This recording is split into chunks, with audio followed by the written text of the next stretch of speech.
Assalamualaikum warahmatullahi wabarakatuh.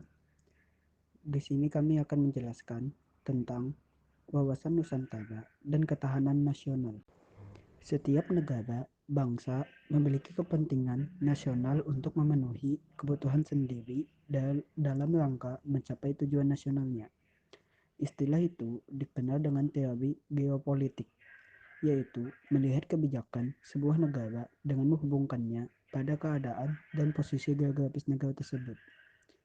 Diungkap pertama kali oleh Kazlan tahun 1864 sampai 1922 dengan berdasarkan pada pandangannya Russell 1844 sampai 1904 yang melihat bahwa negara adalah organisme yang membutuhkan ruang untuk hidup atau ekspansionisme.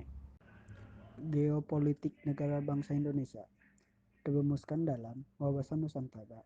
Yang dimaksud wawasan Nusantara ialah cara pandang bangsa Indonesia terhadap tanah air dan lingkungannya untuk mencapai tujuan nasional, di mana wilayah Indonesia adalah dari Sabang sampai Merauke yang merupakan wilayah bekas jajahan Belanda. Secara historis, bangsa Indonesia pernah terjajah, terpecah, dan terpisah dari wilayahnya. Wawasan Nusantara menginginkan negara bangsa yang bersatu dengan wilayah utuh. Selanjutnya, Deklarasi Juanda tahun 1957. Deklarasi Juanda memiliki arti penting dalam kewilayahan negara Republik Indonesia sebagai negara kepulauan. Antara lain, 1. Teritorial laut tidak lagi 3 mil dari garis pantai sebagaimana Hukum Laut Internasional tahun 1939, tetapi menjadi 12 mil dari garis pantai. 2. Wilayah NKRI kemudian menjadi utuh dan bulat. 3. Lalu lintas, damai, pelayaran yang lebih menjamin keselamatan dan keamanan NKRI. 4. Mengubah paradigma laut sebagai pemisah menjadi paradigma laut sebagai penghubung. Pada 30 April 1982, Indonesia diakui oleh PBB sebagai negara kepulauan atau archipelago states. Selanjutnya, hakikat wawasan Nusantara. Kepulauan Nusantara sebagai satu kesatuan antara lain sebagai berikut. 1. Politik. Mencakup wilayah nasional, persatuan dan kesatuan bangsa, falsafah dan ideologi, serta kesatuan hukum yang mengabdi pada kepentingan nasional. 2. Ekonomi mencakup kepemilikan bersama atas kekayaan alam, pemerataan hasil pemanfaatan kekayaan, dan keserasian serta keseimbangan pertumbuhan ekonomi. 3. Sosial budaya mencakup keserasian dan keseimbangan serta keselarasan sosial budaya dan mengakui ragam budaya bangsa sebagai kekayaan nasional. 4. Pertahanan keamanan mencakup setiap warga negara memiliki hak dan kewajiban yang sama dalam melakukan bela negara. Perasaan senasib, sepenanggungan dalam bidang pertahanan dan keamanan. Tujuan wawasan Nusantara ada dua, yaitu internal, yaitu menjamin perwujudan persatuan dan kesatuan segenap aspek kehidupan nasional. 2. Eksternal, yaitu terjaminnya kepentingan nasional dalam dunia yang serba berubah dan ikut melaksanakan ketertiban dunia sebagaimana amanah UUD 1945. Ketahanan nasional. Ada 4 poin, yaitu sebagai kondisi adalah suatu penggambaran atas keadaan yang seharusnya dipenuhi sehingga mampu menghadapi ancaman, gangguan, hambatan, dan tantangan bagi keberlangsungan hidup negara bangsa. 2. Sebagai pendekatan adalah suatu metode atau cara dalam menjalankan suatu kegiatan, khususnya pembangunan negara, sebuah pendekatan yang integral dalam membangun atau memecahkan masalah.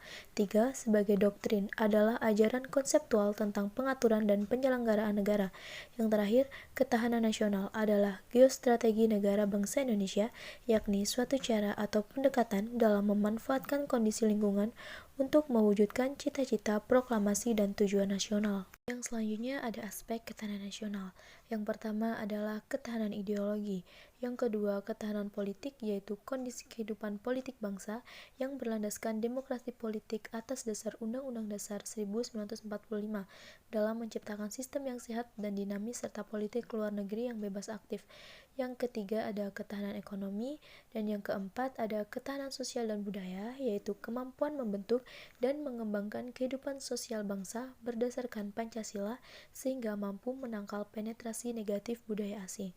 Yang terakhir, ketahanan pertahanan dan keamanan, yaitu daya tangkal bangsa Indonesia yang dilandasi kesadaran bela negara untuk menjaga stabilitas hankam yang dinamis, mengamankan pembangunan, dan mempertahankan kedaulatan negara.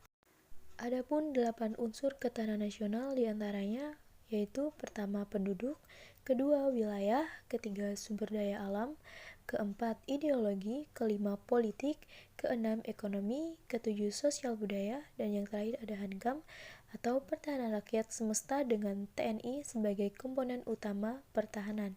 Baik, yang selanjutnya ada bela negara. Sikap dan perilaku warga negara yang dijiwai kecintaan kepada NKRI yang berdasarkan Pancasila dan Undang-Undang Dasar 1945 dalam menjamin kelangsungan negara bangsa.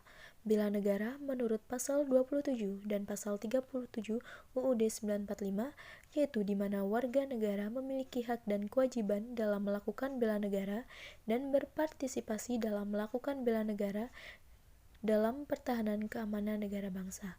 Bela negara, PKN, Wamil, pengabdian sebagai TNI atau Polri, dan pengabdian sesuai profesi. Baik, yang selanjutnya adalah pembahasan terakhir yaitu ancaman negara bangsa NKRI. Yang pertama ada terorisme, dua separatisme, radikalisme, konflik komunal, kejahatan lintas negara, imigrasi gelap, pertahanan dan keamanan darat, laut, dan udara, kerusakan lingkungan, dan bencana alam. Terima kasih, demikian adalah penjelasan dari kami. Kurang lebihnya mohon maaf. Bila ada kesalahan kata, wassalamualaikum warahmatullahi wabarakatuh.